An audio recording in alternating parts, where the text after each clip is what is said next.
I never believed in fate until the night I heard his voice. My name is Emma Parker, 28 years old, and I've spent the last 6 years building firewalls that could stop governments. I'm good at what I do. Too good, maybe. That Wednesday night in Chicago, rain hammering against my apartment windows, I was testing a new security protocol for Nexus systems when everything changed. The software was designed to detect vulnerabilities in encrypted communications, a routine penetration test that I'd run 1,000 times before.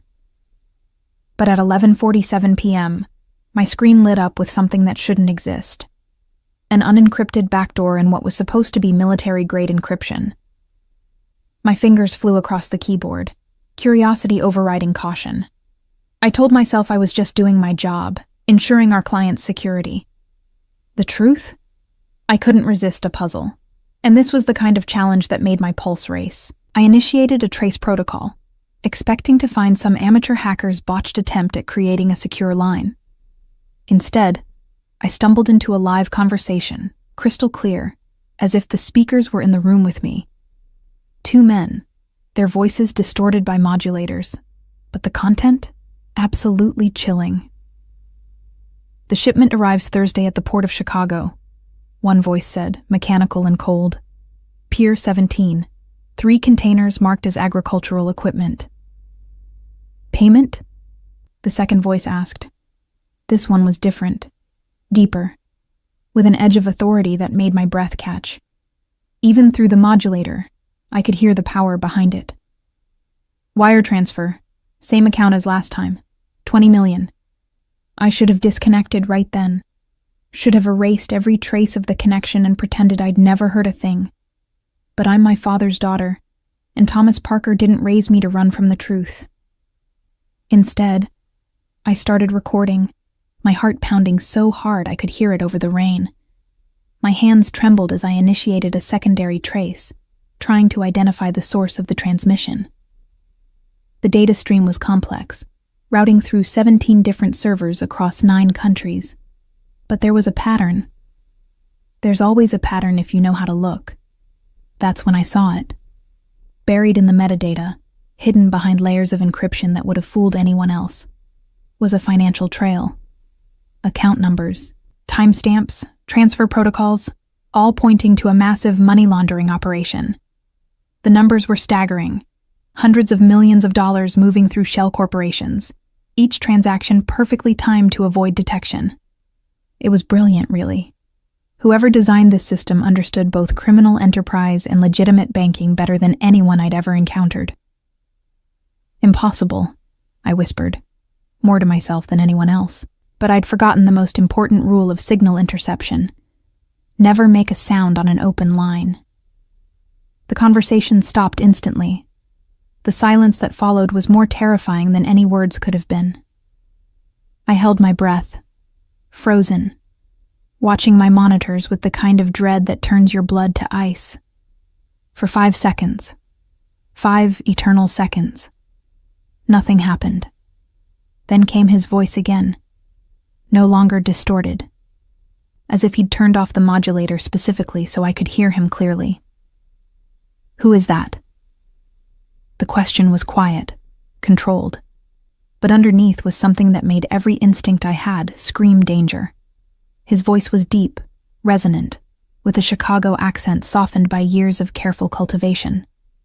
It was the voice of someone who'd spent a lifetime commanding rooms, the kind of voice that made people obey without question. Someone's on this line. Find them. Now. I didn't wait to hear more. My fingers flew across the keyboard, initiating emergency disconnect protocols, wiping cache files, destroying logs.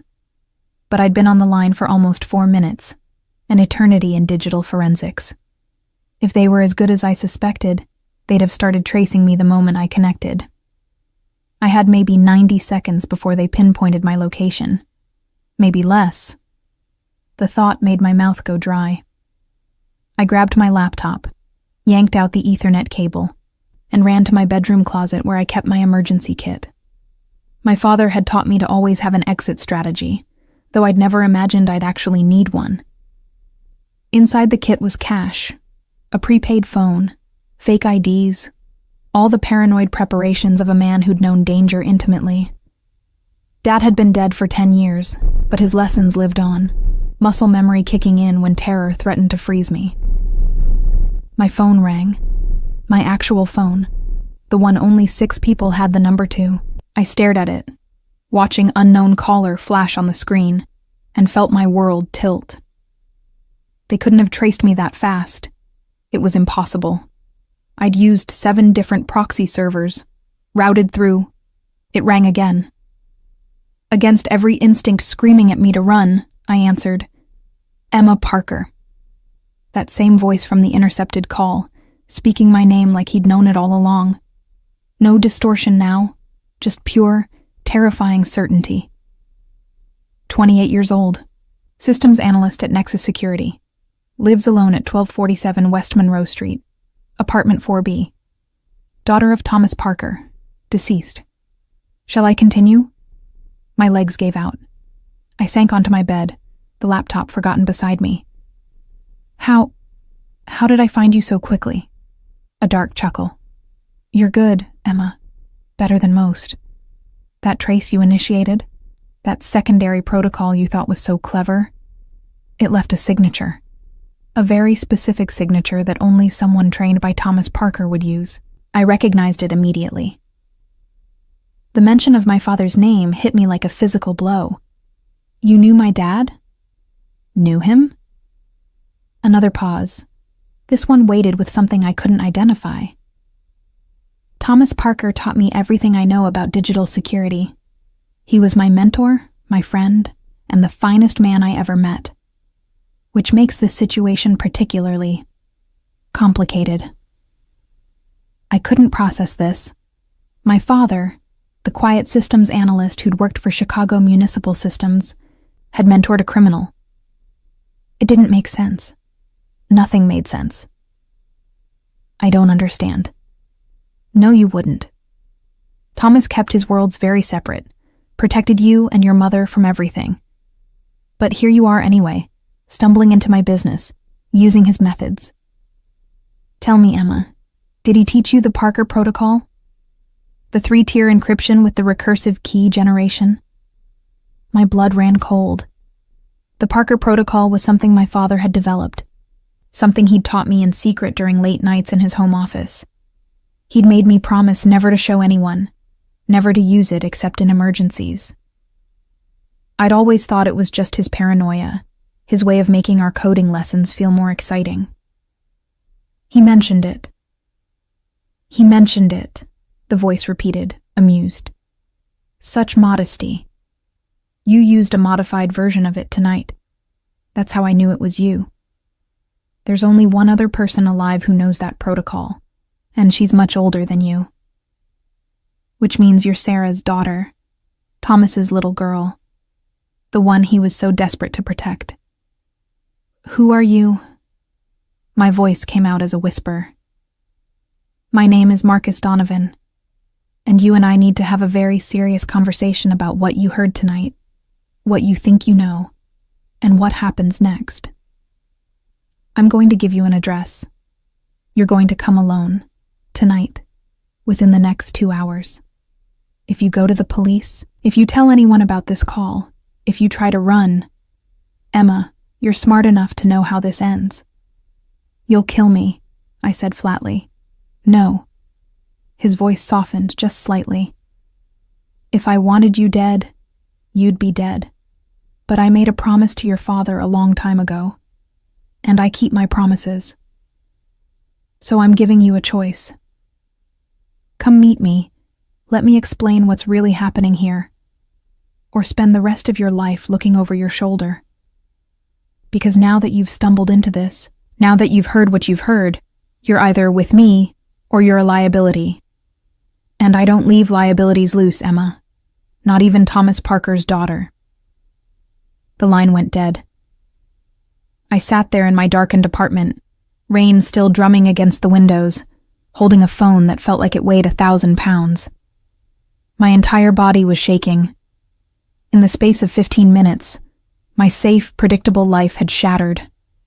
I'd intercepted a criminal conspiracy, been traced by someone who seemed to know everything about me, and discovered that my father, my quiet, gentle father who died of a supposed heart attack when I was 18, had connections to the Chicago underworld.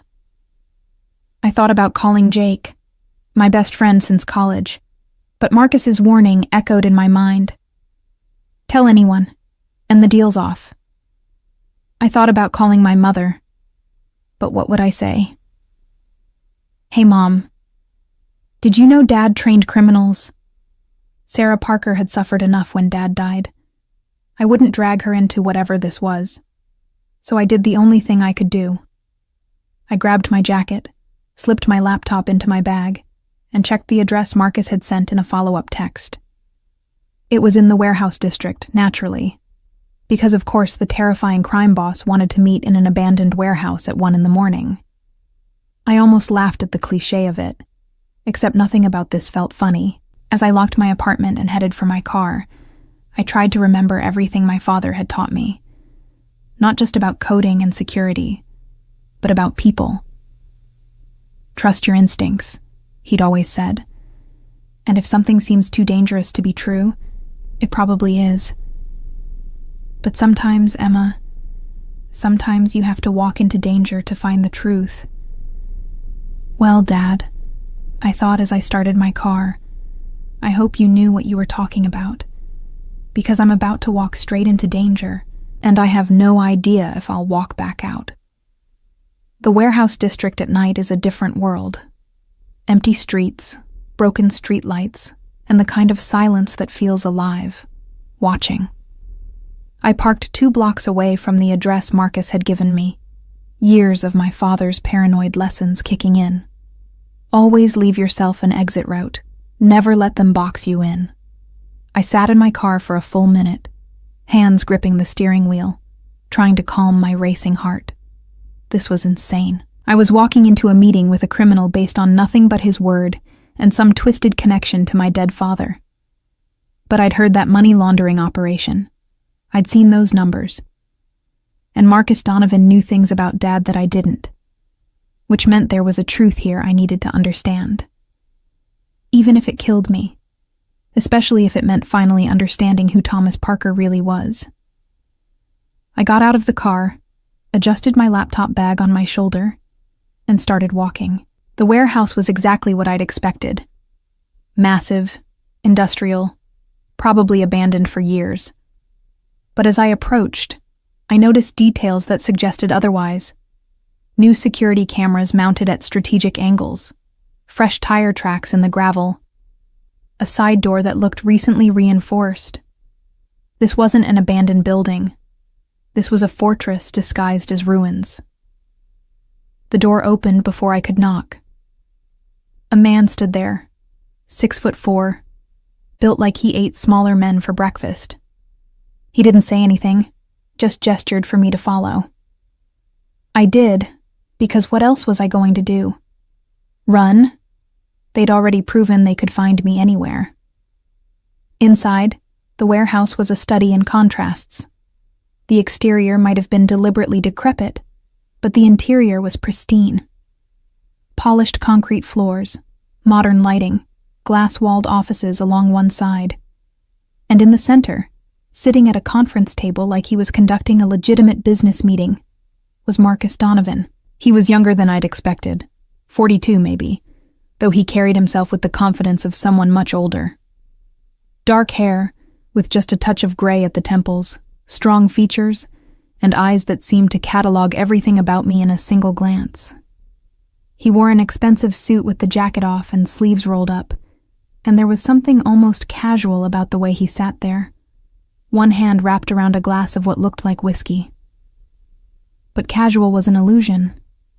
This was a man who controlled every aspect of his environment, who probably calculated every movement 3 steps ahead. Emma Parker. He stood as I approached, surprisingly formal. Thank you for coming. I know that took courage. Or stupidity, I said, trying to keep my voice steady. I haven't decided which yet. A slight smile touched his lips. Your father said the same thing the first time we met. He stood exactly where you're standing now, 22 years ago, and told me I was either the smartest person he'd met or the most dangerous. Turns out he was right on both counts. You said you knew my dad. I need more than that. I need to understand what I've walked into. Marcus gestured to a chair across from him. Sit. Please. This is going to take a while, and I have a feeling you're not going anywhere until you get answers. He waited until I sat before continuing. Your father and I met in 1993. I was 20 years old, trying to build something in this city, and I needed someone who understood systems, banking systems specifically. Thomas Parker was working for Chicago Municipal at the time, but he was freelancing on the side. Someone recommended him to me. Freelancing for criminals, I said flatly. Freelancing for people who needed discretion, Marcus corrected. At first it was simple work, helping me understand how money moved through legitimate channels, where the vulnerabilities were, how to avoid detection. Your father was brilliant at it. Not because he was a criminal, Emma, but because he understood systems better than anyone I'd ever met. He could look at a complex network and see patterns that no one else could. I thought about the way Dad used to work, the way he'd stare at screens of code for hours and suddenly see the solution that had eluded everyone else. He was teaching me that, the pattern recognition. I know. He talked about you constantly. Showed me your school projects, your first programming assignments. He was so proud of you. Marcus's expression softened. And he was terrified that you'd follow in his footsteps. Not the legitimate work, but this. He gestured around the warehouse. This world. That's why he kept it from you. Why he maintained such strict separation. If he was just a consultant, why all the secrecy? Why the protocols, the emergency kits, all the paranoid preparations? Marcus took a sip of his whiskey, choosing his words carefully. Because about 12 years ago, Thomas discovered something. He was doing routine work for me, analyzing transaction patterns, when he found irregularities. Money that was being skimmed from my operations and routed elsewhere. At first, we thought it was just standard theft, someone in my organization getting greedy. But the more Thomas dug, the more he realized it was something bigger. Someone was using my network to launder money for international operations. Drug cartels, arms dealers, human trafficking. My stomach turned. And my father helped you stop it? He tried. For 2 years, Thomas worked to trace the real source. He built the Parker protocol specifically to track these people without them knowing they were being tracked. He was getting close, Emma. Too close. And then... Marcus's jaw tightened. Then he died. Heart attack, the official report said. 41 years old, perfectly healthy, and his heart just gave out. You don't believe that. It wasn't a question. Neither did your mother, though she never said it out loud. Sarah knew Thomas was involved in something dangerous. She asked him to stop, begged him to walk away. But your father was stubborn. He'd found evidence of operations that were hurting people, really hurting them, and he couldn't let it go. Even when I told him to stop, that it wasn't worth his life, he kept digging. I sat back, processing this. 10 years I'd mourned my father. 10 years I'd accepted the story that his heart had just failed. But there was a ring of truth to Marcus's words that I couldn't deny. Dad had been stressed those last months, working late, taking calls at odd hours. Mom had thought he was having an affair. I'd thought he was just overworked. Who killed him? I don't know, not for certain, but I have suspicions. Marcus leaned forward, his dark eyes intense. The same operation your father was tracking is still active. Bigger now, more sophisticated. And tonight, when you intercepted that call, you stumbled into the middle of it. The shipment we were discussing? It's not mine. It's theirs, whoever they are. I've been working for 10 years to finish what Thomas started, to find these people and shut them down. Why? I challenged. Why would a crime boss care about other criminals? Because they killed my friend. The raw emotion in those words startled me. Because Thomas Parker was the best man I knew, and someone murdered him for getting too close to the truth. Because I made him a promise, Emma. The night before he died, we met at a coffee shop in Lincoln Park.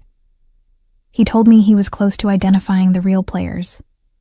He also told me that if anything happened to him, I needed to protect you and Sarah.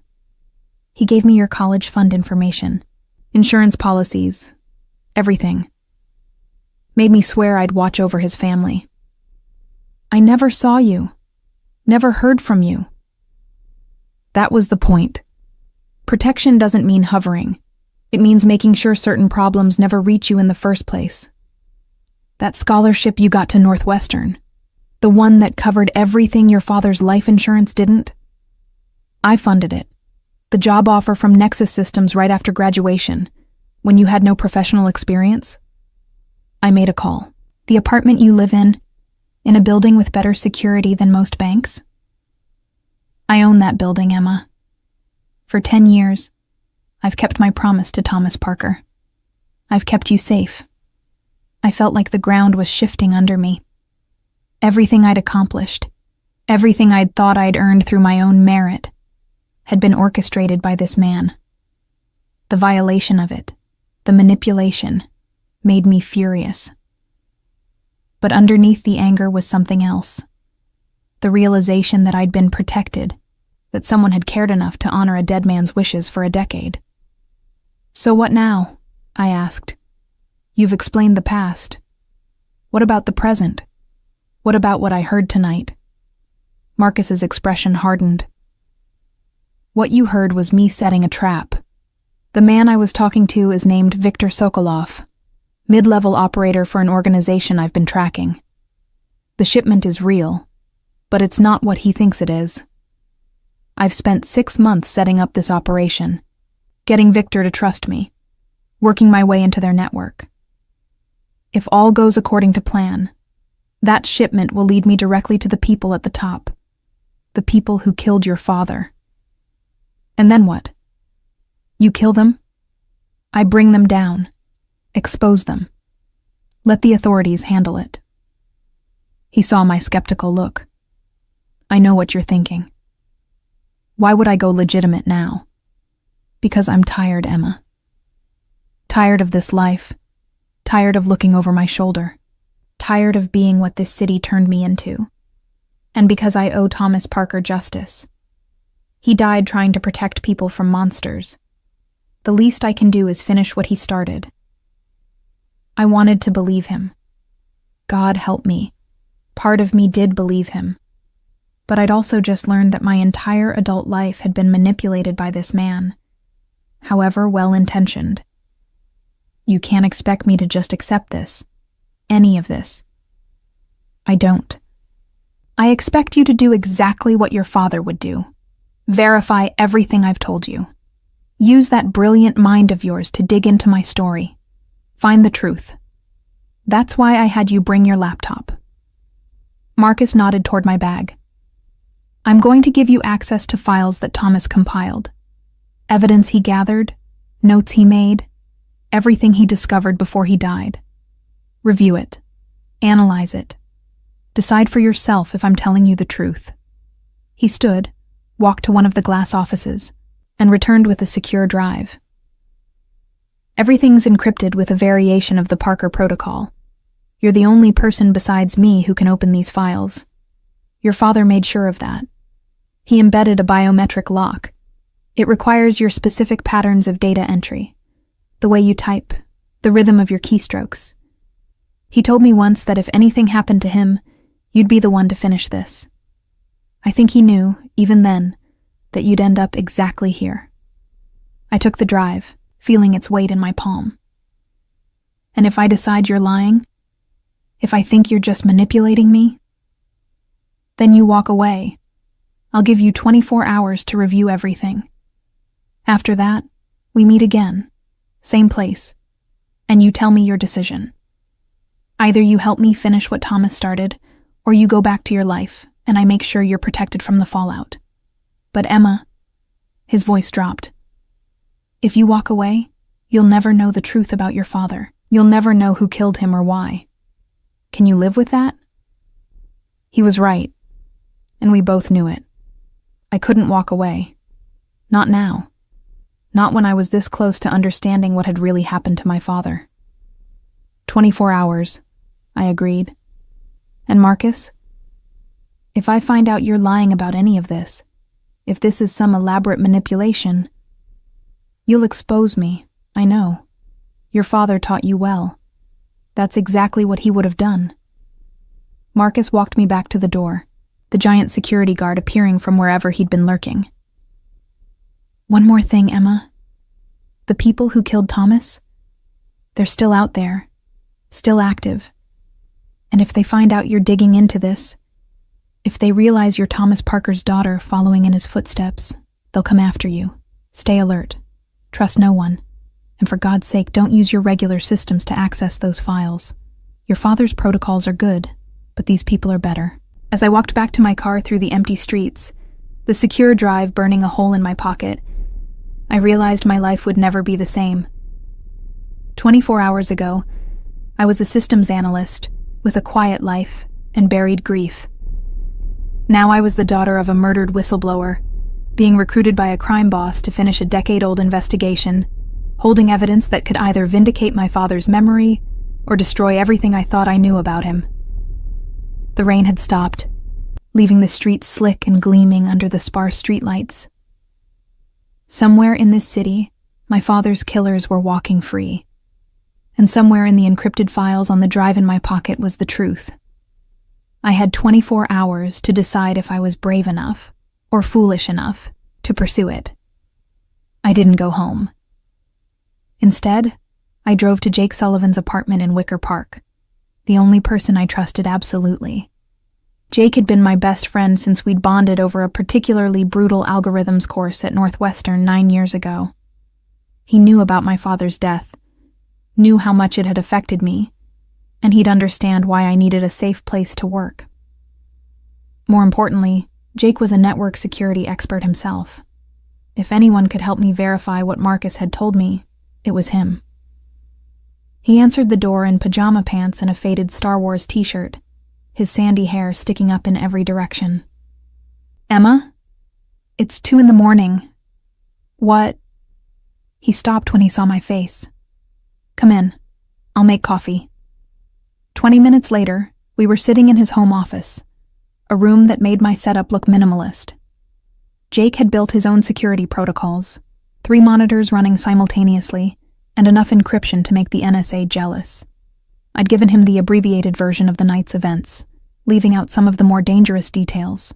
I told him I'd stumbled onto something related to Dad's work, that I'd been contacted by someone who claimed to know what really happened to him. "And you believe this guy?" Jake asked, skeptical but intrigued. He was 29, a year older than me, with the kind of brilliant analytical mind that saw problems as puzzles to be solved. "I don't know what I believe. That's why I'm here. I need to access these files in a secure environment, and I need someone to tell me if I'm being played." I held up the drive.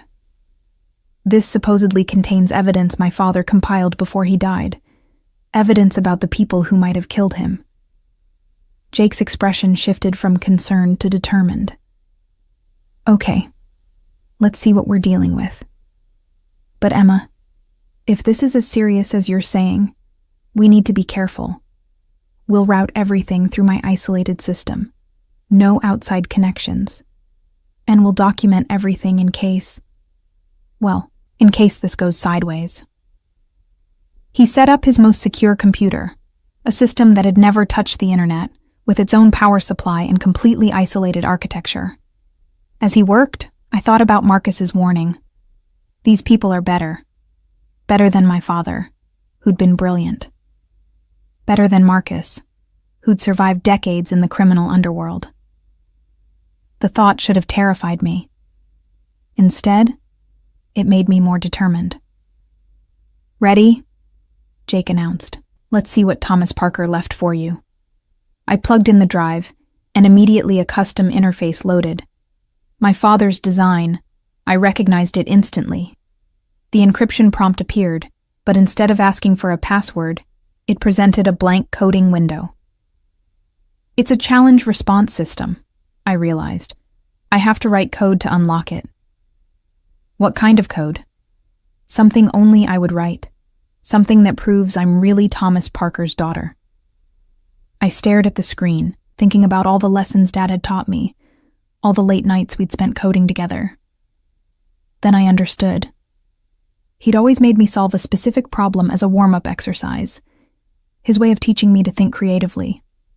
I started typing, recreating that old familiar solution, my fingers falling into patterns that Dad had drilled into me years ago. The drive unlocked. What appeared on the screen made both Jake and me lean forward in shock. It wasn't just files, it was an entire investigation database.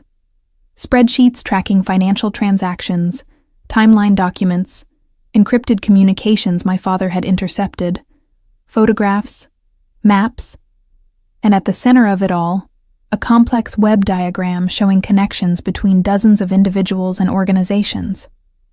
Holy shit, Jake breathed. Your dad was investigating a massive criminal network. Not just investigating, I said, clicking through the files. He was building a case. Look at this. Everything is documented with sources, timestamps, verification methods. This is the kind of evidence that could bring down an entire organization. I opened a video file, and my father's face appeared on screen. He looked older than I remembered, tired, with worry lines I hadn't noticed when I was 18. The timestamp showed it was recorded 3 days before he died. Emma, sweetheart, if you're watching this, then I'm probably dead. His voice, so familiar and achingly missed, made tears spring to my eyes. I'm sorry. I'm so sorry for keeping this from you, for not being honest about the work I was really doing. But I need you to understand why. I need you to know that everything I did, every risk I took, was to make this city safer. For you, for your mother, for everyone. Dad leaned back in his chair. I recognized it as his home office chair, the one he'd spent countless hours in. I've discovered something terrible. An organization operating within the criminal underworld that makes normal organized crime look like amateur hour. They're not just moving drugs or running protection rackets. They're facilitating everything from human trafficking to illegal weapons sales to money laundering for terrorist organizations. And they're doing it using infrastructure that legitimate businesses rely on. He pulled up documents on his own screen, showing them to the camera. I've traced their operations across 17 countries. The money flows through banks in Switzerland, the Cayman Islands, Singapore, all legitimate institutions that have no idea they're being used. The organization uses shell corporations, each one perfectly legal on paper, to move money and goods. It's brilliant and horrifying in equal measure. Dad's expression hardened. I've identified some of the key players. At the top is someone they call the architect. I don't have a real name yet, but I'm close. What I do know is that the architect has connections everywhere. Police departments, city government, federal agencies. They've built a network that's almost impossible to take down from the outside. The only way to stop them is to expose the entire operation at once, to gather enough evidence that even corrupted officials can't ignore it. He paused, and when he continued, his voice was softer. I'm working with someone to do exactly that. Marcus Donovan. I know how that sounds. I know you'll probably learn about Marcus and think I'd lost my mind, trusting a criminal. But Marcus is different. He's got his own code, his own sense of justice. And he's as determined as I am to stop the architect. We've been working together for 2 years, building this case, gathering evidence. But I'm running out of time. I've been warned to back off. Threats against you and your mother. Threats that are very specific, very real. So I'm taking precautions. I've encrypted everything, set up protocols that will protect you if something happens to me. Marcus has promised to watch over you both, and I believe he'll keep that promise. He's a man of his word, even if his word is given in the darkest corners of Chicago." Dad looked directly into the camera, his eyes intense. "If you're watching this, Emma, it means I failed to expose them before they got to me. But you can finish this. You're smarter than I ever was, more capable than you know. The evidence is all here. Follow the money, follow the patterns, and you'll find them. But please, please be careful. These people have already taken me from you. Don't let them take anything else." The video ended. I sat there, tears streaming down my face, while Jake put a hand on my shoulder.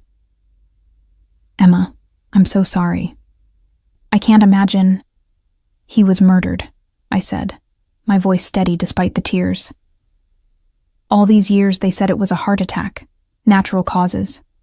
But someone killed him because he got too close to the truth." "And this Marcus guy knew about it? Was working with your dad?" I nodded, opening more files. "Marcus told me the truth. Everything he said tonight matches what's in these files. Look, here's evidence of the money laundering operation I intercepted tonight. Dad had already identified it years ago. And here..." I opened a document labeled Active Investigations. "Here's a list of operations the architect is running. Human trafficking out of the Port of Chicago, weapons shipments to militia groups, drug distribution networks across the Midwest. It's all here." Jake leaned closer, his analytical mind taking over. "Okay, so your father was building a case against this architect person, working with Marcus Donovan. But if your dad had all this evidence, why didn't he just go to the police?" "Because the architect has people everywhere. Look at this." I pulled up another file, this one containing names and photographs.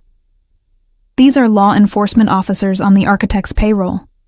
FBI agents, Chicago PD detectives, prosecutors. If Dad had gone to the wrong person, he would have been signing his own death warrant. "Which he did anyway," Jake said grimly. "Emma, this is way beyond anything we should be handling. This is federal-level criminal activity. We should..." "Should what?" "Go to the police? Dad's files show that we can't trust them. Go to the FBI? Half these names are federal agents. The only people who know the full scope of this are me and Marcus. And Marcus has spent 10 years trying to finish what Dad started." Jake ran his hands through his hair, a nervous gesture I'd seen 1,000 times. "So what's the play? You helped this crime boss bring down other criminals? How is that supposed to work?" I was already thinking 3 steps ahead, the way Dad had taught me. Marcus said he's been setting up an operation, getting inside their network, gaining trust. The shipment I heard about tonight, it's supposed to lead him to the people at the top. But he needs help. Technical help. Someone who can track their communications, follow the money, do what Dad was doing. "Someone like you." "But someone like me," I confirmed. I looked at Jake, my best friend, the person who'd stood by me through everything. "I have to do this. I have to finish what Dad started. But I can't do it alone. I need someone I trust, someone who's good enough to handle this level of complexity. I need you, Jake." He stared at me for a long moment, and I could see the internal debate playing out across his face. This was insane, dangerous, possibly suicidal. But Jake had known my father too. Dad had helped him land his first job, had been a mentor to both of us. And Jake, like me, had always wondered about the too convenient timing of that heart attack. "I'm in," he said finally. "But we do this smart. We document everything. We maintain backups in multiple secure locations, and we set up dead man switches. If something happens to us, if the architect comes after us like they went after your dad, we make sure the evidence still gets out. Agreed?" Agreed. I felt a weight lift off my shoulders. I wasn't alone in this anymore. "Okay. Let's start by analyzing what Dad already compiled. We need to understand his methodology, see how close he got to identifying the architect. Then we need to figure out how Marcus's current operation fits into the bigger picture. We worked through the night, the sun rising over Chicago while we were still deep in my father's files. And what we discovered was both terrifying and illuminating. Dad had been incredibly close. He'd traced the architect's network to a specific geographic region, had narrowed down the possible identity to fewer than 10 individuals. He'd even identified a pattern in the timing of operations that suggested the architect had a specific background, someone with military or intelligence training, someone who thought strategically on a large scale. But there was something else, something that made my blood run cold. In a file dated 2 days before his death, Dad had written a single note. Confirmed. Operation Thursday, similar to 95. DK likely involved. Must verify before approaching MD. DK, Jake said. Who's DK? I searched through the files, cross-referencing the initials. When I found the answer, I felt like I had been punched in the stomach. Dmitry Kozlov. He's listed here as a known associate of Marcus's. Former Soviet intelligence. Immigrated to Chicago in the early 90s. Dad's notes suggest Dmitry was involved in operations that predated the architect's network, but he's connected somehow. You think Dmitry might be the architect? I think Dad thought so, or at least suspected him enough to investigate before telling Marcus. But if Dmitry is connected to Marcus, if they work together, the implications made me sick. Had Marcus been lying to me? Was this entire thing a setup? We need more information, Jake said firmly. Before you meet with Marcus again, we need to know exactly who Dmitry Kozlov is and what role he plays. If Marcus is protecting him, if he's been lying about wanting to bring down the architect, then you're walking into a trap. He was right. I had 18 hours before I was supposed to meet Marcus again. 18 hours to figure out if the man I was supposed to trust was actually my father's killer. The evidence Dad had compiled was brilliant, comprehensive, but it didn't answer the one question that mattered most. Who could I trust? I thought about Marcus's eyes when he talked about my father, the genuine grief I'd heard in his voice. I thought about the way he'd kept his promise for 10 years, protecting me and Mom without ever asking for anything in return. But I also thought about Dad's note, about his caution regarding DK, about the fact that he'd died before he could verify his suspicions. Let's dig into Dmitry Kozlov, I said. Everything we can find. Public records, criminal databases, any mention in Dad's files. And let's trace Marcus's operations over the last 10 years. If he's been genuinely trying to bring down the architect, there should be evidence of it. If he's been protecting them, then we'll find that too. Jake finished. He looked at me seriously. Emma, promise me something. If we find proof that Marcus killed your father, if we discover this is all a lie, you won't confront him alone. You won't try to be a hero. We take everything we have and we find someone trustworthy to bring them down, okay? Okay, I promised, though part of me wondered if I'd be able to keep that promise. If Marcus Donovan had killed my father, had spent 10 years manipulating me while pretending to honor Dad's memory, I didn't know what I'd do. But I knew one thing for certain. I wouldn't let him get away with it. The game was changing. I was no longer just looking for the truth about what happened to Dad. I was trying to determine if the man offering to help me was actually the enemy. And I had less than a day to figure it out before I walked back into that warehouse for my answer. Outside Jake's window, Chicago was waking up.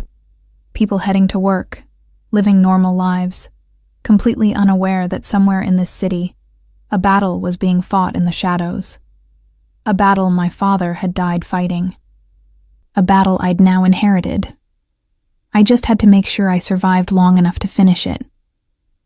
By noon, Jake and I had compiled a disturbing profile of Dmitry Kozlov. The man was a ghost, someone who'd mastered the art of existing in the shadows.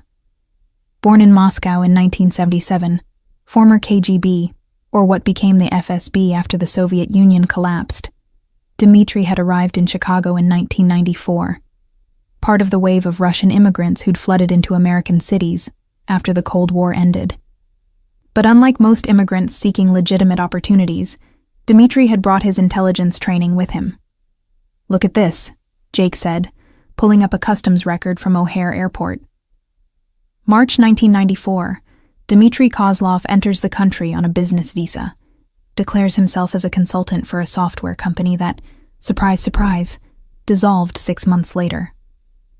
He's been here ever since, and he's never held a legitimate job. At least not one that pays taxes. I scanned through the financial records we'd managed to pull. But he's not poor. Look at these property records. He owns 3 buildings in Chicago, all purchased with cash. A restaurant in Greektown, a shipping company at the port, and a security consulting firm. All of them could be legitimate businesses or perfect fronts for criminal activity. "The timing bothers me," Jake continued, pulling up a timeline he'd created. "Your dad died in February 2015. 4 months later, Dmitry's businesses suddenly start showing significantly higher revenues. His restaurant, which had been barely breaking even, suddenly becomes one of the most profitable establishments in the area. His shipping company starts handling 5 times the volume it had before. It's like someone opened the floodgates. I felt sick, because Dad wasn't there to investigate anymore. If Dmitry is the architect, if he was being careful while my father was watching, then Dad's death would have freed him to expand operations. There's more. Jake opened another file. I cross-referenced Dmitry's known associates with the names in your dad's files. Guess who appears on both lists? Marcus, I said, my heart sinking. Marcus, Jake confirmed. They've known each other for over 20 years. There are photographs of them together at various events, charity fundraisers, business dinners, even a fishing trip in 2012. They're not just associates, Emma. They're friends. I thought about Marcus's story, about how he'd been working to bring down the architect for 10 years. But what if it was all a lie? What if Marcus was protecting Dmitry, and bringing me in was a way to control the narrative, to make sure Thomas Parker's evidence never saw the light of day?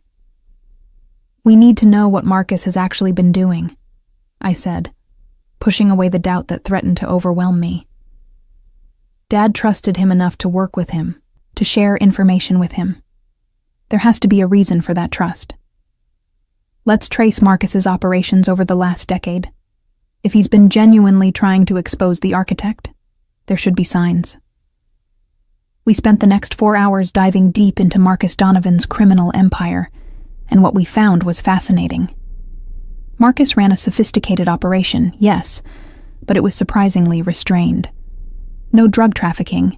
In fact, there was evidence he actively opposed the drug trade in his territory.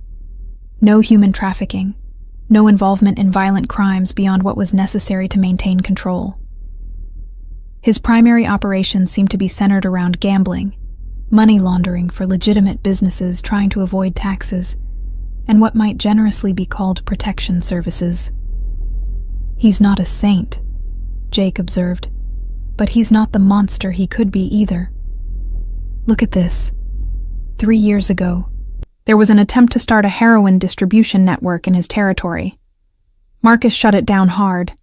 2 of the people involved ended up in the hospital, the rest fled the city.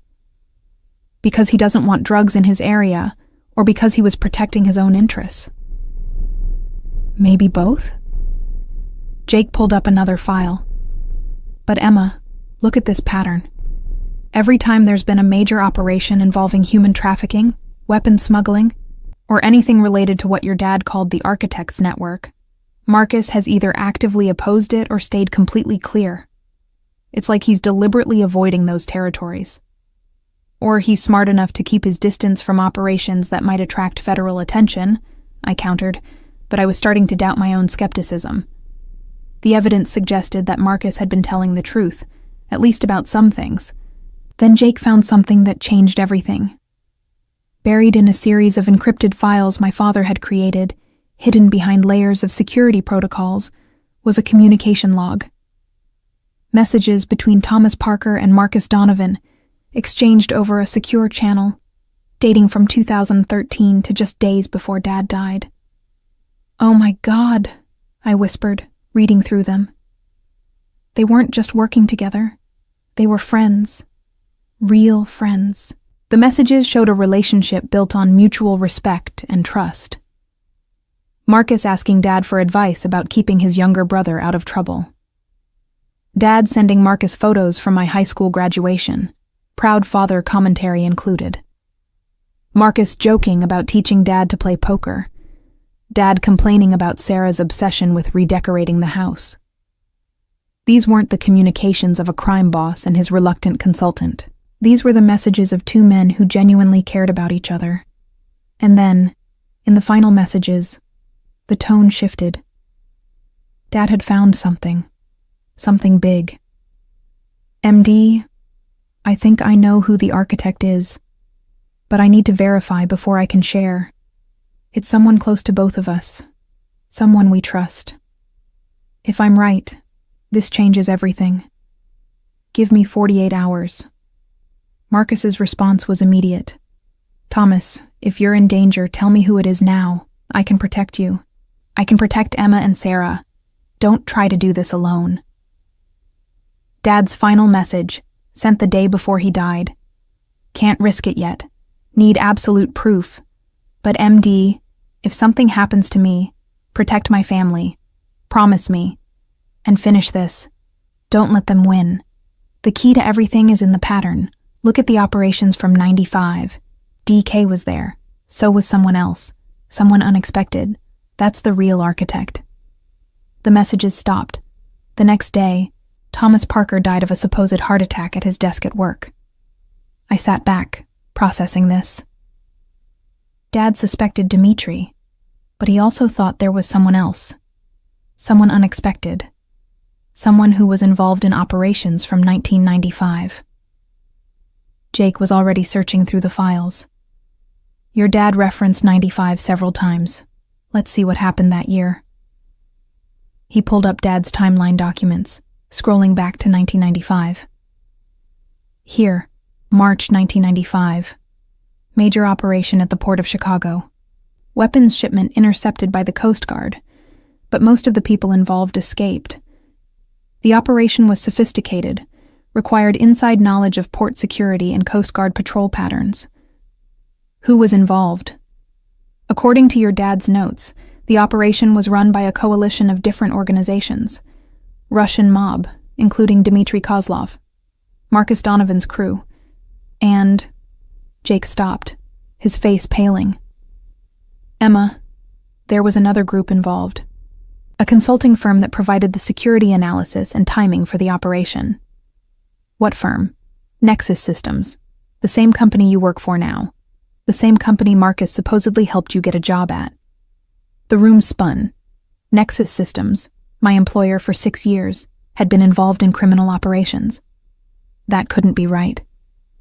Nexus was legitimate, respected, one of the top security firms in Chicago. We worked with banks, hospitals, government agencies. We were the good guys. "There has to be a mistake," I said, but Jake was already pulling up more information. "It's not a mistake. Look, in 1995, Nexus was a smaller company, just starting out. They specialized in security consulting, which apparently included helping criminals time their operations to avoid detection.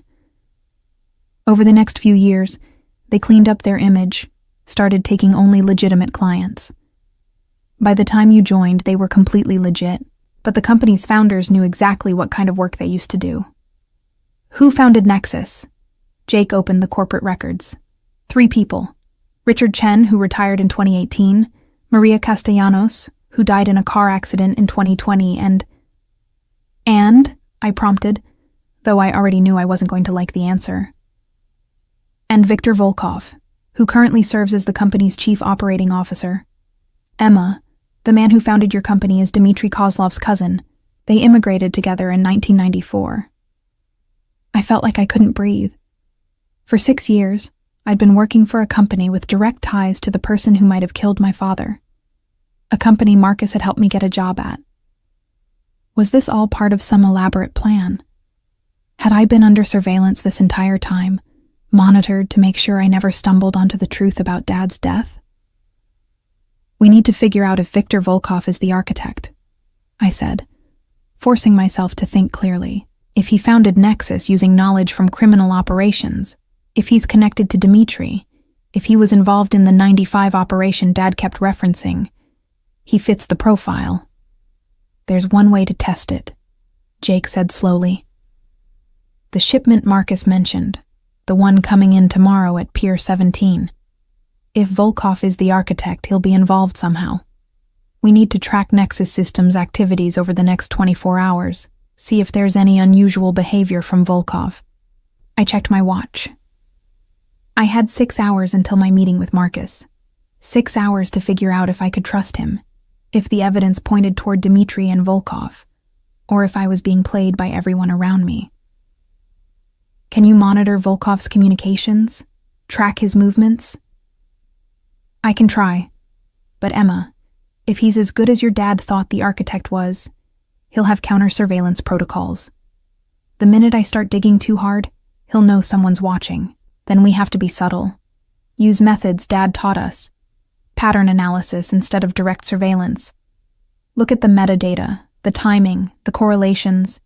Don't try to break into his systems. Just watch what he does with them. Jake nodded, already setting up the monitoring protocols. While he worked, I reviewed everything we'd learned. Dad had suspected Dmitri was involved, but thought someone else was pulling the strings. Marcus claimed to be working to bring down the architect, but was close friends with Dmitri. Victor Volkov had founded my company using expertise gained from criminal operations, and was related to Dmitri. And I'd been hired by that company on Marcus's recommendation, placed exactly where the architect could watch me. Unless Marcus had placed me there to protect me. Unless the job at Nexus wasn't about surveillance, but about keeping me close to the enemy where Marcus could intervene if necessary. Unless I was looking at this all wrong. I need to talk to my mom, I said suddenly. Jake looked up from his screens. Your mom? Emma, you can't tell her about any of this. You'll just worry her, and if the architect is watching... I'm not going to tell her about the investigation, but Mom knew Dad better than anyone. If he suspected someone specific, if he mentioned anything in those final days before he died, she might remember details she didn't realize were important. It took me 30 minutes to drive to my childhood home in Lincoln Park, a modest house my mother had somehow held on to despite the financial pressures after Dad died. Thanks to Marcus, I now realized, though Mom had never known where that mysterious mortgage assistance had come from. Sarah Parker answered the door looking younger than her 50 years. Her auburn hair, the same shade as mine, pulled back in a ponytail. Emma? What a surprise. Is everything okay? Yeah, Mom, everything's fine. I just wanted to talk to you about something. I followed her into the kitchen, where she immediately started making tea, her universal response to any situation. You look tired, she observed, studying me with a mother's practiced eye. Are you sleeping enough? Eating properly? Mom, I need to ask you about Dad. The words stopped her mid-motion, the kettle hovering over the stove. About the time before he died. Do you remember if he mentioned anyone specific?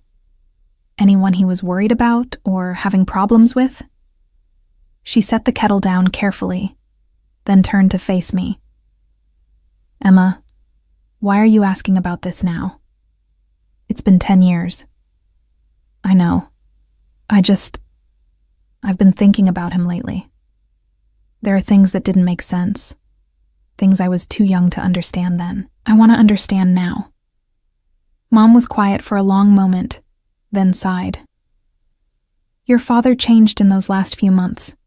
He was stressed, worried about something he wouldn't discuss with me. I thought... She paused, old pain flickering across her face.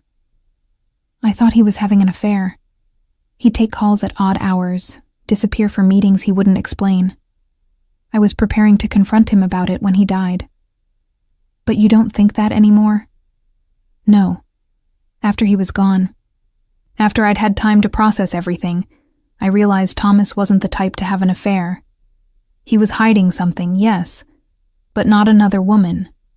Something that scared him. She looked at me directly. Something that might have gotten him killed.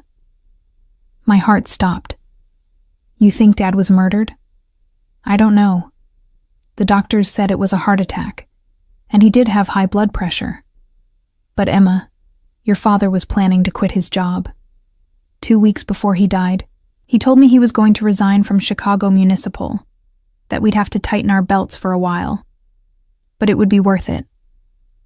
He said he'd been doing work he wasn't proud of, and he wanted to make it right. Then he died before he could resign, before he could make whatever right he was talking about. I absorbed this, pieces clicking into place. Did he ever mention someone named Dmitri? Or Victor? Mom frowned, thinking. Dmitri, yes. Russian man, I think. Your father met with him a few times. He never said why, but I got the impression they were working on something together. As for Victor, she paused. There was a Victor at your father's funeral. I remember because he barely said anything, just paid his respects and left quickly. Foreign accent, expensive suit. He seemed genuinely upset, but also nervous, like he was afraid to be there. Victor Volkov at my father's funeral. Dmitri working with Dad on something. Marcus as Dad's friend and protector. The pieces were all there, but I still couldn't see the full picture. Mom, did Dad ever mention someone called the architect? Her reaction was immediate and telling. She paled, gripping the counter for support. How do you know about the architect? Mom? Your father had nightmares near the end, she said quietly. He'd wake up in the middle of the night saying that name. The architect knows, he'd say. The architect is watching. I asked him who that was, but he'd just tell me not to worry, that he was handling it. Emma, what have you gotten yourself into? I couldn't lie to her, not completely. I found some of Dad's old files, research he was doing. I think he was investigating someone dangerous, and I think that's why he died. But Mom, I also think he was close to figuring it all out, and I want to finish what he started. No. Mom's voice was sharp, frightened. Absolutely not. Your father died trying to expose whoever this architect is. I won't lose you too. Emma, please let it go. Let him go. I can't. Dad deserves justice. And there are other people being hurt by whatever the architect is doing. I can't just walk away from that. Tears filled Mom's eyes. You're so much like him. That same stubborn determination to do the right thing, no matter the cost. That's what got Thomas killed. Don't let it kill you too. I hugged her.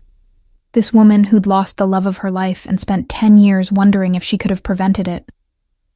I'll be careful, I promise. But I have to do this. For Dad. For everyone. The architect has hurt. As I drove back to Jake's apartment, my phone rang. Marcus. Emma, we need to move up our meeting. Something's happened. Pier 17, tonight at 8. Come alone and Emma. Be ready for things to get complicated. He hung up before I could respond. I looked at the clock. 4 p.m., 4 hours until I walked into whatever trap or revelation was waiting at that pier. 4 hours to decide who I could trust and what I was willing to risk. I called Jake. Pull everything we have on tomorrow's shipment. We're going to Pier 17 tonight, and we're going to find out exactly who the architect is. Emma, that's insane. You're walking right into the truth, I finished. One way or another, this ends tonight. I spent 2 hours preparing with Jake before heading to Pier 17. We set up secure communications, dead man switches that would automatically upload all of Dad's files to multiple secure locations if I didn't check in every hour, and tracking protocols that would alert Jake if I moved beyond a certain geographic boundary. It was paranoid, possibly excessive. But my father had taught me that paranoia kept you alive. I wasn't about to ignore those lessons now. "You're sure about this?" Jake asked as I prepared to leave. "Because Emma, if Marcus is dirty, if he's working with the architect instead of against them, you're walking into an execution. If he wanted me dead, I'd already be dead. He's had 100 opportunities over the last 10 years. I checked the concealed recorder in my jacket, making sure it was functioning properly. Besides, I'm not going in blind. You'll have eyes on me the whole time through the tracker. If something goes wrong, if I don't check in, you release everything to the contacts Dad listed in his files. The journalists, the federal prosecutors he trusted. Everyone. And what about you? What's your exit strategy?" I smiled grimly. "Not dying. That's pretty much the whole strategy." The drive to the port of Chicago felt surreal. I'd driven these same streets countless times, past the same warehouses and shipping containers, never imagining I'd be heading there to confront a criminal conspiracy. The sun was setting, painting the sky in shades of orange and red that felt uncomfortably like an omen. The port of Chicago stretched along Lake Michigan, a sprawling complex of piers, warehouses, and industrial equipment where billions of dollars of legitimate commerce flowed every year. It was also, according to Dad's files, a perfect location for smuggling anything from drugs to weapons to human beings. Pier 17 was at the northern edge of the port facility, separated from the main commercial operations. I parked where Jake and I had discussed, far enough away to avoid being boxed in, close enough to respond quickly if things went wrong.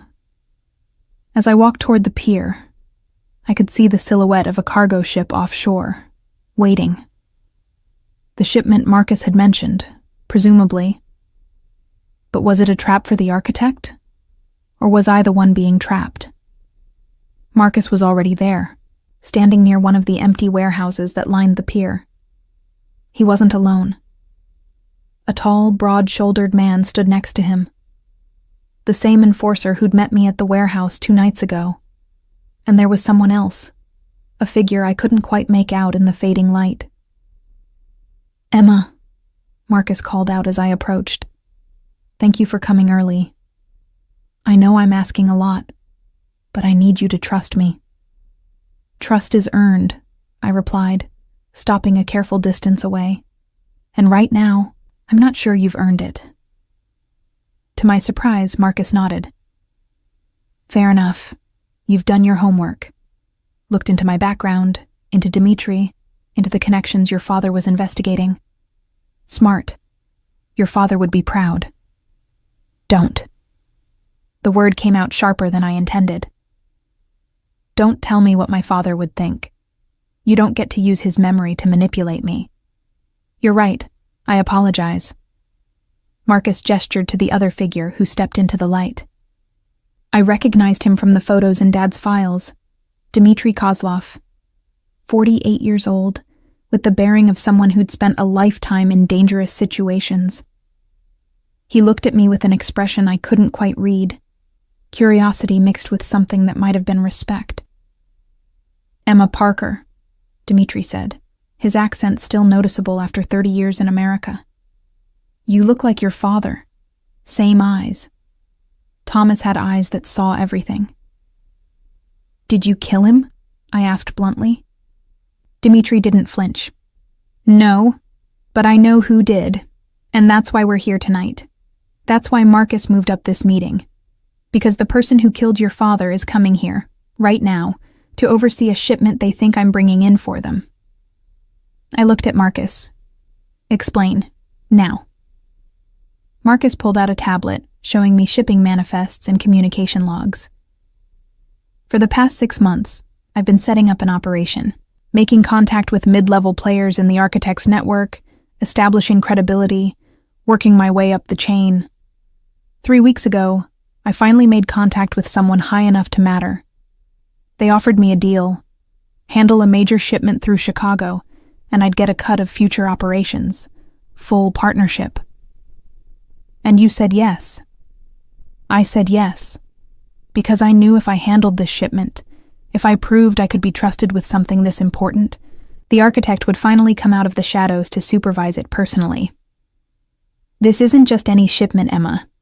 According to the intel I've gathered, this is chemical weapons precursors. Materials that can be used to manufacture nerve agents. The kind of thing that terrorists pay millions for. My blood ran cold. And you're letting this happen? I'm letting them think it's happening, Marcus corrected. The ship offshore? It's actually under Coast Guard control. We've been coordinating with federal agents for weeks. The containers are real, but they've been secured. When the architect shows up tonight to verify the shipment, they'll be walking into a trap. Dmitri spoke up. But there's a problem. We know the architect is coming, but we don't know which of the 3 people I've been coordinating with is actually the architect. They've been using intermediaries, covering their tracks. It could be Viktor Sokolov, who supposedly works for Dmitri. It could be someone from my organization, or it could be Viktor Volkov, I finished. From Nexus Systems, my boss. Both men looked at me in surprise. You figured that out, Marcus said, impressed. How? My father's files. He suspected Dmitri initially, but his final notes suggested someone else was pulling the strings. Someone involved in operations from 1995. Someone unexpected. Volkov fits every criterion. He has the background, the connections, and the motive. He used his security consulting expertise to build a criminal network, then cleaned up Nexus's image so he could hide in plain sight as a legitimate businessman. Dmitri nodded slowly. Thomas was close to proving this. He'd been investigating Viktor for months, gathering evidence. But he died before he could verify his suspicions. I didn't kill him, Emma, but I blame myself. I should have seen what was happening. Should have protected him better. Why should I believe you? You're a criminal. You've been part of this world for decades. Because I owed your father a debt, Dmitri said quietly. In 1998, I made a mistake. Got involved in an operation I didn't fully understand, and it turned out to be human trafficking. When I realized what I'd gotten into, I tried to back out. Viktor, the architect, decided to make an example of me, ordered my execution. Thomas Parker saved my life. He found evidence that could expose Viktor's operation, used it as leverage to protect me. He asked only one thing in return, that I help him bring down the real criminals, the ones who hurt innocent people.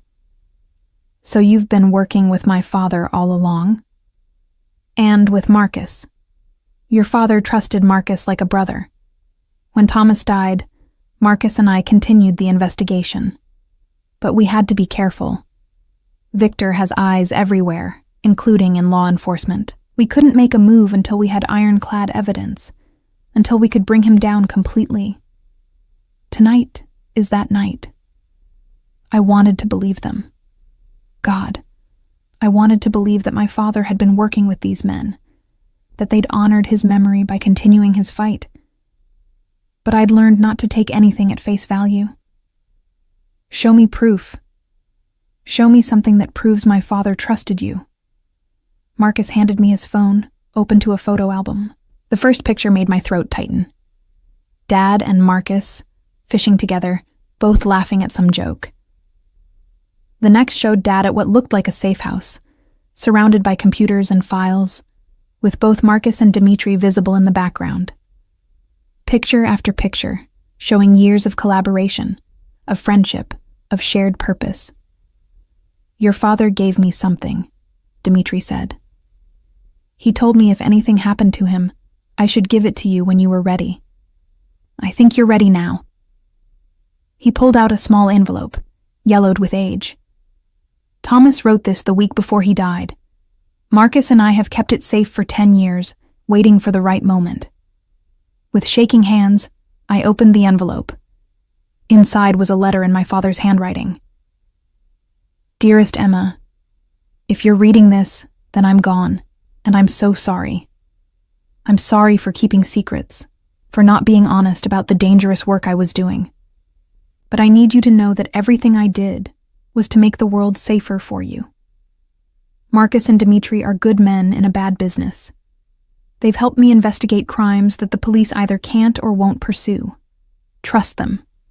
Work with them. Finish what I started. The architect must be stopped. The evidence is all there in the files I've compiled.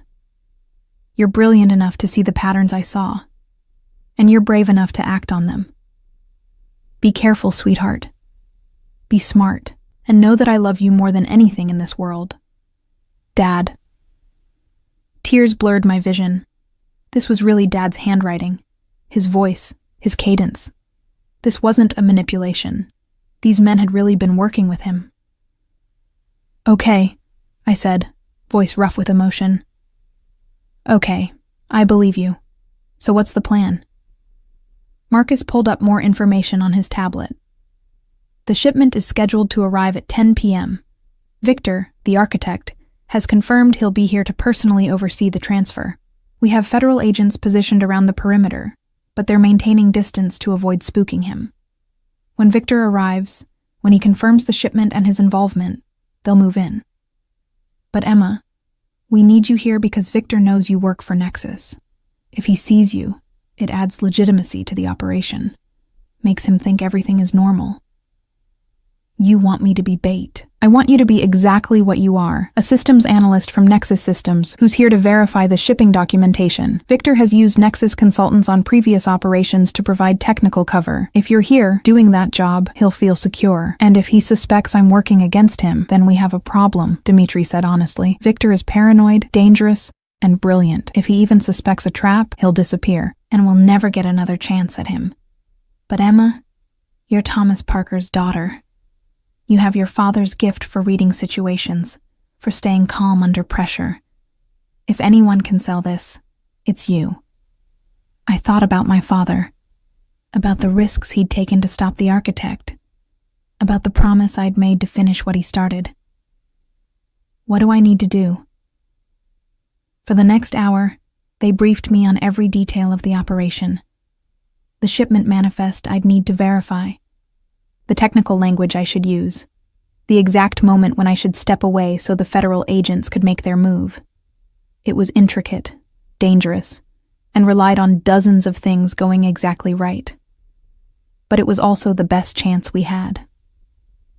At 9:45, I stood near the warehouse entrance with a tablet containing legitimate Nexus Systems security protocols. I was wearing a jacket with the Nexus logo, playing the role Marcus had described. My heart hammered, but I kept my expression neutral, professional. Just another consultant doing a routine job. The black SUV arrived exactly at 10. Viktor Volkov stepped out, looking every bit the successful executive in his expensive suit. He was 52, with silver hair and the kind of authoritative presence that commanded rooms. He'd always been friendly to me at work, mentoring even. The thought that this man had killed my father made me want to scream. Instead, I smiled. Mr. Volkov, I wasn't expecting to see you here. He looked surprised but not alarmed. Emma, what are you doing at the port? Nexus was contracted to verify the security protocols for a shipment. I drew the short straw for the night shift. I held up my tablet. Just need to confirm everything matches the manifest and I can get out of your hair. Victor relaxed slightly, the calculation visible in his eyes. Having me here, an unsuspecting Nexus employee, actually helped his cover. Of course. Professional as always. I'm here representing our clients' interests. You know how particular some clients can be about valuable cargo. Valuable. That was certainly one word for chemical weapons precursors. I pulled up the manifest on my tablet, starting the verification process while Victor spoke with the dock workers. Behind him, Marcus and Dimitri were approaching, playing their roles. And somewhere in the shadows, federal agents were moving into position. Everything was going according to plan. And then Victor's phone rang. He answered, listened, and I saw his expression change. In that instant, I knew. He knew. Somehow, despite all our precautions, the architect knew this was a trap. Victor looked directly at me, and in his eyes I saw the cold intelligence that had kept him ahead of investigators for decades. "Emma," he said calmly, "I think we need to have a conversation about your father." Time seemed to slow down. Viktor Volkov standing in front of me, phone in hand, wearing an expression that was equal parts regret and resignation. Behind him, Marcus and Dmitri had both frozen, hands moving toward concealed weapons. Federal agents were closing in, but they were still 30 seconds away, an eternity in a situation like this. "You know," Victor said conversationally, as if we were discussing a project at the office rather than standing in the middle of a federal operation, "I always wondered if Thomas had told you anything before he died. If he'd left behind evidence that would eventually lead you here. I suppose I should have anticipated this. You killed my father." My voice was steady, cold. "You murdered him because he was getting too close to exposing you." "I did what was necessary to protect an enterprise that took me 2 decades to build," Victor corrected, his tone matter of fact. "Your father was brilliant, Emma. One of the finest analysts I'd ever encountered. When Nexus was just starting out, when we were still taking certain questionable contracts, Thomas was the one who designed our security protocols. He made us what we are today." The implication hit me like a physical blow. "Dad worked for you? For the architect?" "He consulted for Nexus, yes. But he had no idea about the scope of my other operations. Thomas thought we were just a security firm that occasionally bent regulations. He had no idea I was using Nexus infrastructure to coordinate international criminal operations. When he found out, when he started investigating, I tried to convince him to walk away. Offered him money, protection, anything he wanted. But Thomas Parker was a stubborn, idealistic fool who thought he could bring me down. So you had him killed." "I created a heart attack," Victor said simply. "Injected potassium chloride into his coffee at work. Untraceable. Looks completely natural, especially in someone with high blood pressure. It was quick, painless. More mercy than I've shown most people who threatened my operations. But make no mistake, Emma. I took no pleasure in it. Your father was a good man. He just made the mistake of believing his conscience mattered more than survival." Rage flooded through me, hot and overwhelming, but I forced it down. Stay calm, stay focused. Dad had taught me that emotion was the enemy of clear thinking, and now? What happens now? You kill me too? Kill everyone here? Victor smiled sadly. I was prepared to do exactly that, yes. I received a call 10 minutes ago from one of my sources in the Coast Guard. They warned me this was a setup, that federal agents were involved. I came anyway, because I wanted to see for myself. Wanted to understand how much you'd figured out. He gestured to the pier, the waiting ship, the agents surrounding us. This is well done. Your father would be proud. You've managed to coordinate federal and criminal resources, set a trap that even I walked into. That takes intelligence and courage. Then surrender, I said. It's over, Victor. Even if you try to run, they'll catch you. The evidence is overwhelming. Perhaps, but there are still choices to be made, outcomes to be determined. Victor looked at Marcus and Dmitri. You two have played this well, pretending to work for me while actually working against me. I assume the last 6 months of operations were all theater? Building my trust so I'd expose myself? Every second of it, Marcus confirmed, his weapon now openly displayed. You killed my best friend, Victor. Did you really think I'd let that go unanswered? I had hoped you'd be pragmatic. Thomas was one man. My organization moves billions of dollars annually, employs thousands of people. I thought you understood that sometimes individual lives have to be sacrificed for the greater enterprise. Victor shook his head. But I see now that I miscalculated. You allowed sentiment to override business sense. Sentiment? Dimitri's voice was harsh. Thomas saved my life. He was a better man than any of us. You didn't sacrifice him for business, Victor. You killed him to protect your empire. There's a difference." Victor was about to respond when the federal agents finally moved in, surrounding us with weapons drawn. "Victor Volkov," the lead agent called out. "You're under arrest for conspiracy to commit murder, international money laundering, and trafficking in illegal weapons. Put your hands where we can see them." For a moment, I thought Victor might actually comply. Then he did something I didn't expect. He laughed. Not a nervous laugh, but genuine amusement. "You think this ends with my arrest? You think I built this organization without contingency plans?" He pulled out his phone, and before anyone could stop him, he sent a message. "I've just authorized the release of information to 15 different journalists and prosecutors. Evidence that will implicate everyone who ever worked with me, including you, Marcus. Including you, Dmitri. All the operations you participated in, all the crimes you committed, everything documented and authenticated. If I go down, everyone goes down." Marcus's expression hardened. "You're bluffing." "Am I?" Victor looked directly at me. "Emma, ask yourself this. If I go to prison, if my organization is dismantled, what happens to all the legitimate businesses that depend on our infrastructure? The banks that unknowingly process our transactions? The shipping companies that move our cargo?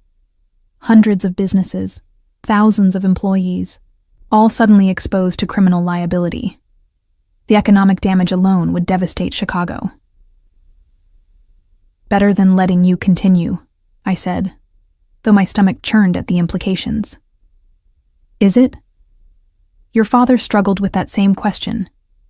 That's why he hesitated, why he spent so long gathering evidence instead of just going to the authorities, because he understood that bringing down an organization like mine creates chaos, power vacuums that get filled by worse people, economic collapse that hurts innocent people.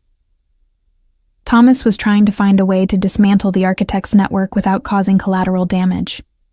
That's why he was building his case so carefully, so precisely.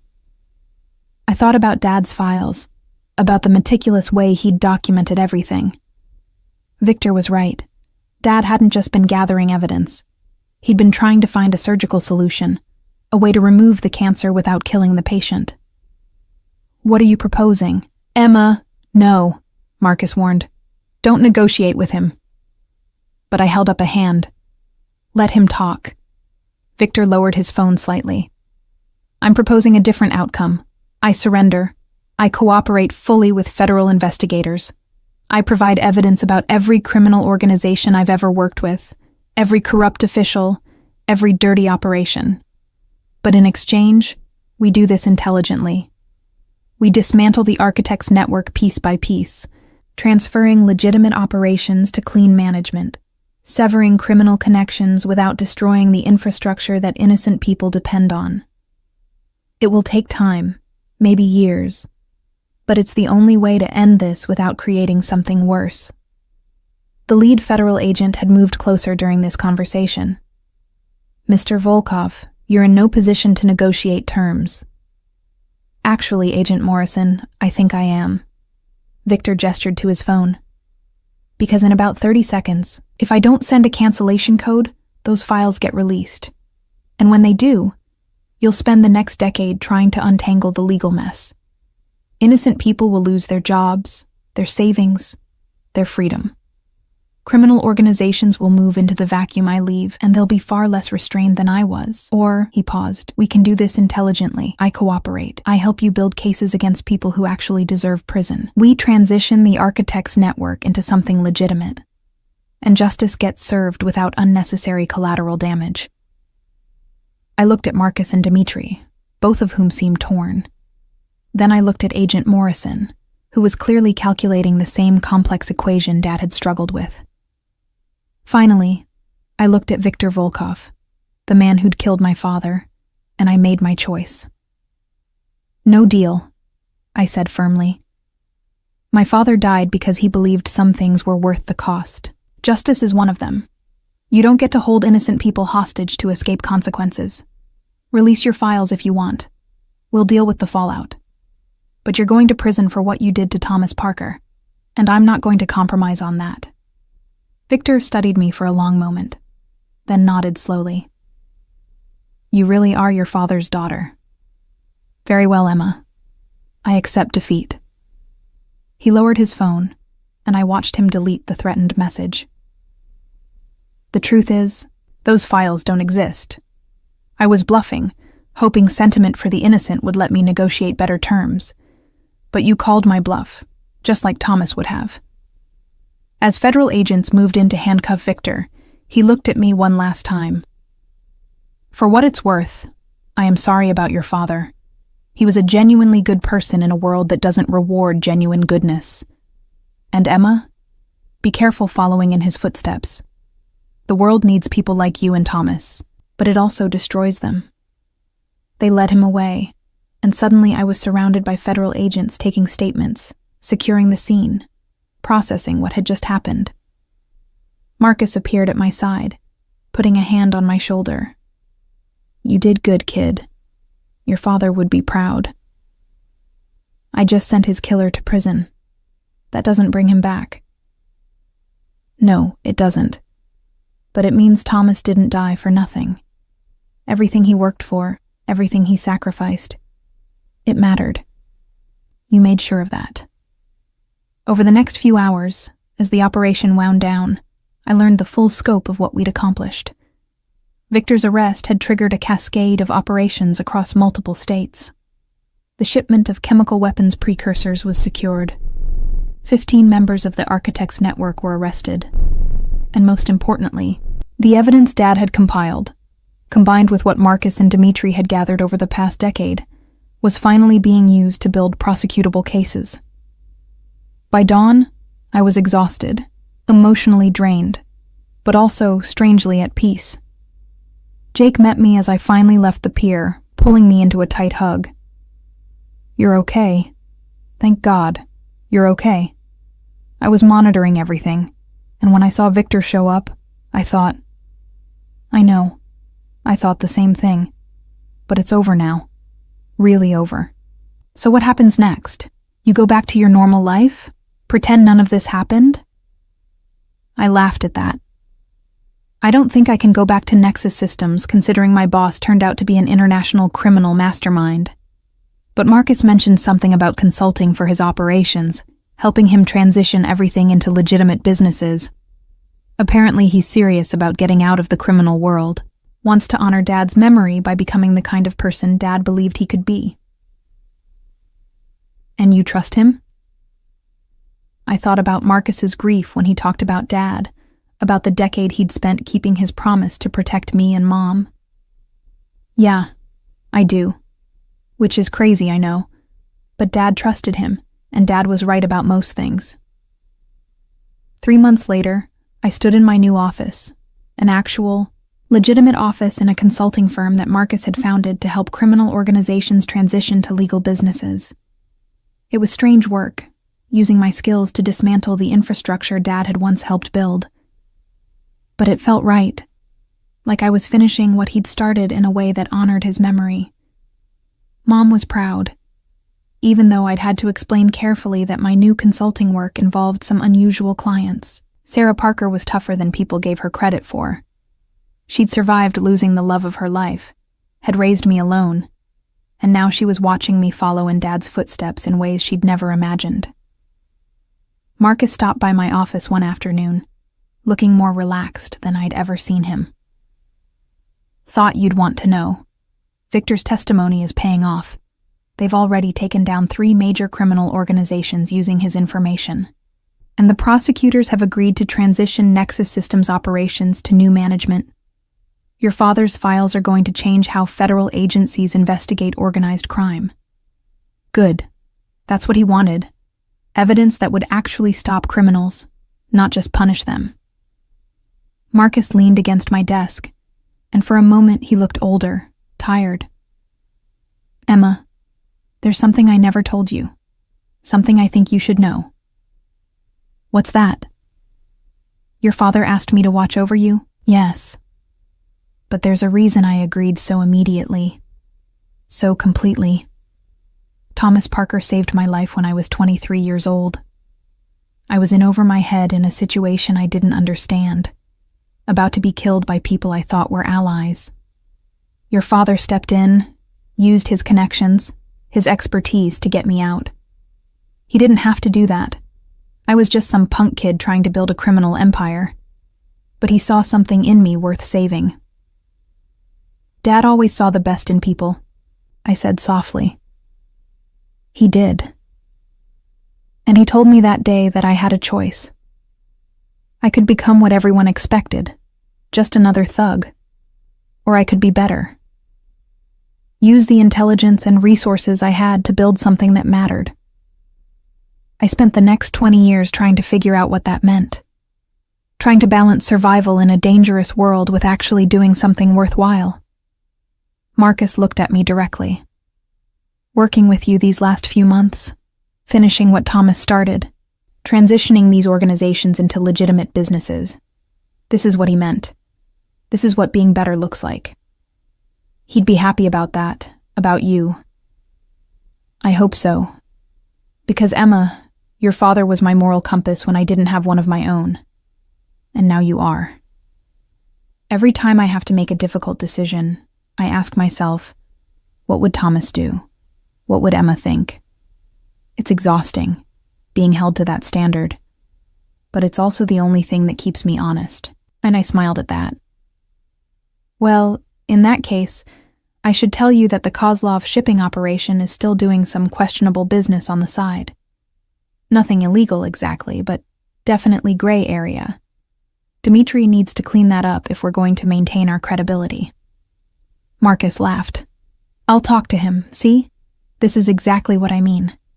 You're like a conscience I can't ignore. As he left, I turned back to my computer, pulling up the latest files I was analyzing. They were from another organization requesting our help transitioning to legitimate operations. A surprisingly common request since word had spread about our work. It turned out that a lot of criminals actually wanted to go straight.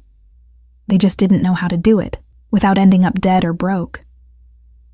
That night, I visited my father's grave for the first time in months. Lakeshore Cemetery, where oak trees provided shade and Lake Michigan was visible in the distance. I'd brought flowers, purple irises, Dad's favorite, and I sat there in the gathering dusk, talking to him the way I used to when I was young and thought he could solve any problem. I finished it, Dad, I said quietly. Everything you started, I finished. Victor is in prison. The architect's network is dismantled. And Marcus, your friend Marcus, he's becoming the man you always believed he could be. We're helping other people do the same. Helping criminals become something better. The wind rustled through the oak leaves, and I imagined it was Dad's way of responding. I know you'd tell me to be careful, that this work is dangerous, that I should live a normal life, find someone to settle down with, be safe. But Dad, you didn't play it safe. You saw something wrong and you fought to fix it, even when it cost you everything. How can I do less? I sat there until full dark, talking to my father's memory, making promises I intended to keep, to finish his work, to help Marcus build something legitimate, to honor Thomas Parker's sacrifice by making sure it meant something. And somewhere in Chicago, in a federal detention center, Viktor Volkov was cooperating with prosecutors, providing testimony that would bring down criminal organizations across the country. It wasn't redemption. You don't get redemption for murder. But it was something, an acknowledgement that even bad people could contribute to good outcomes. That justice was complex, messy, and sometimes required you to work with the very people you'd sworn to oppose. Dad would have understood that. He'd spent years navigating those same moral complexities, trying to find ways to stop criminals without creating worse problems. Now I was doing the same, using his methods, honoring his memory, and maybe, just maybe, making Chicago a little bit safer. As I drove home through the city streets, past the warehouses and piers where so much had happened. I thought about the call I'd intercepted 3 months ago. The accidental connection that had changed everything. At the time, it had seemed like catastrophe. Now it felt like fate. Like Dad had somehow known I'd need to finish what he started, had left me the tools and knowledge and connections to do exactly that. "Thanks, Dad," I whispered to the night. "For everything. For teaching me to see patterns, to think clearly under pressure, to never give up on doing what's right. I won't let you down." And in my heart, I knew he was proud. Thomas Parker's daughter, finishing what he'd started, walking the same dangerous path he'd walked, but doing it with her eyes open and her father's lessons guiding every step. The architect's network was broken. Justice had been served, and Emma Parker was just getting started.